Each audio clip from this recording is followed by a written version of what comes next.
খুশির খবর রাজ্যের মহিলাদের জন্য। এবারে মহিলারা লক্ষ্মীর ভান্ডারের পরিবর্তে পাবে অন্নপূর্ণা যোজনায় ৩,০০০ টাকা।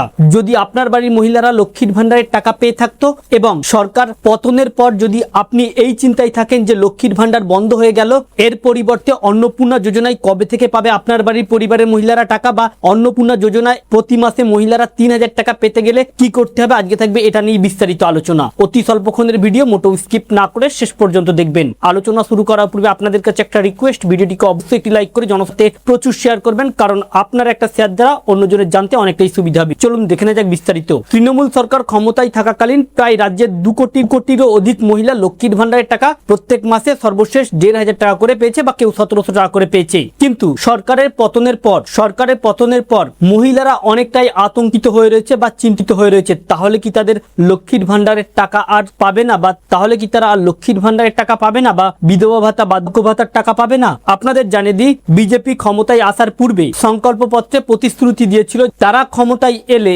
তাহলে মহিলাদেরকে অন্নপূর্ণা যোজনায় প্রত্যেক মাসে ৩,০০০ টাকা করে দেয়া হবে। তবে এখনো পর্যন্ত লক্ষ্মীর ভান্ডারের টাকা সম্ভবত আর পাবে না। তবে এককভাবে ক্ষমতা দখল করে নিয়েছে বিজেপি ক্ষমতায় আসার পর ইতিমধ্যে জানানো হচ্ছে মহিলাদের উদ্দেশ্যে অযথা আতঙ্কিত হবেন না। তৃণমূল সরকার যে ১,৫০০ টাকা করে দিত, সেই ১,৫০০ টাকার পরিবর্তে প্রত্যেকটি মহিলাদের অ্যাকাউন্টে প্রত্যেক মাসে দেওয়া হবে ৩,০০০ টাকা অন্নপূর্ণা যোজনার আওতায়। তবে এই প্রকল্পের টাকা পেতে গেলে আপনাকে কি করতে হবে? প্রথমত, যারা লক্ষ্মীর ভান্ডারের টাকা পাচ্ছেন, হয়তোবা এই মাসে আপনি টাকাটা পেতে পারেন, কিন্তু আগামী মাস থেকে সরকার গঠনের পর এই প্রত্যেকটি অ্যাকাউন্টকে দেখা হবে, বা এই ডেটাকে সংরক্ষণ করে এই ডেটাকে ভেরিফাই করে দেখা হবে, এবং এই ডেটাকে ভেরিফাই করে দেখে প্রত্যেকটি মহিলাকে এই লক্ষ্মী ভান্ডার প্রকল্পের বদলে অন্নপূর্ণা যোজনায় কনভার্ট করে তাদেরকে প্রত্যেক মাসে টাকা দেওয়া হতে পারে। অথবা আবারও একটি নতুন করে ফর্ম ফিল আপ করে জমা দিতে হতে পারে, লক্ষ্মীর ভান্ডার থেকে অন্নপূর্ণায় কনভার্ট করে প্রত্যেক মাসে ৩,০০০ টাকা করে দেওয়া হতে পারে।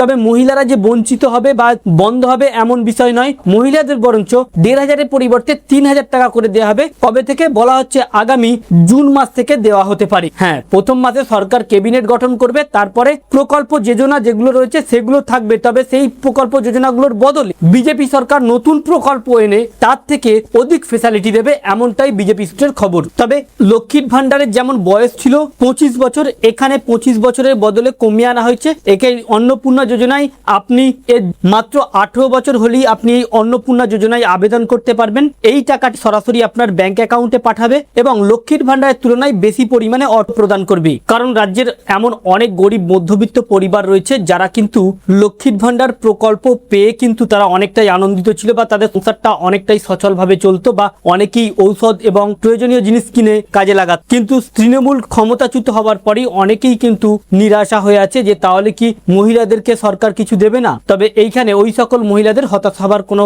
কারণই নেই, কারণ বিজেপি সরকার প্রত্যেকটি মহিলাকে অন্নপূর্ণা যোজনায় ৩,০০০ টাকা করে দেবে আগামী জুন মাস থেকেই। তো ফ্রেন্ডস, এই ছিল মূলত মহিলাদের জন্য খুশির খবর। আমাদের ছিল এই আপডেটটি আপনাদের সামনে উপস্থাপন করা, যাতে আপনাদের জানতে সুবিধা হয়ে থাকে। ভালো লেগে থাকলে ভিডিওটিকে অবশ্যই লাইক করে জনসাথে প্রচুর share. Thank you friends, thank you for watching.